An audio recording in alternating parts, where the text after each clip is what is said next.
La sociedad colonial. Hace 211 años, el actual territorio de la Argentina era una colonia de España.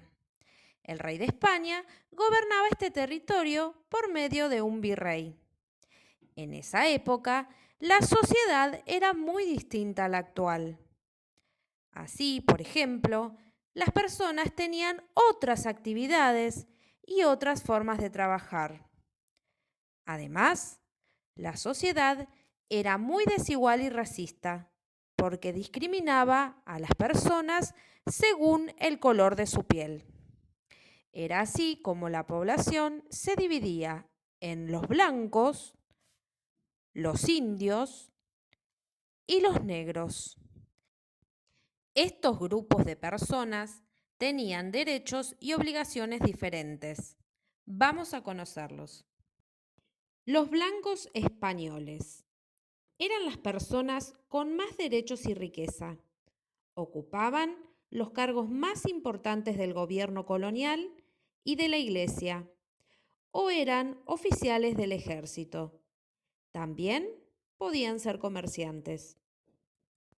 Las personas que pertenecían a este grupo se reunían en tertulias. Estas reuniones, que se hacían en una casa, eran el entretenimiento más importante de las ciudades.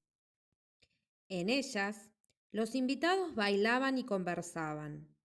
También eran una ocasión para que los padres buscaran esposo para sus hijas solteras. Los criollos. Este grupo estaba formado por los hijos de los españoles nacidos en América. Como los españoles, también eran hombres blancos con muchos derechos, pero en general no podían ocupar los cargos más importantes del gobierno. Algunos criollos eran muy ricos, tenían tierras o eran comerciantes. También había criollos pobres. Los indígenas. La mayoría de los pobladores de las colonias eran indígenas, pertenecientes a los diferentes pueblos originarios que habitaban estos territorios antes de la llegada de los españoles. Cuando esta zona fue conquistada por España, estos habitantes fueron sometidos. Aunque eran libres, estaban obligados a trabajar para los conquistadores. Los negros africanos eran el grupo con menos derechos.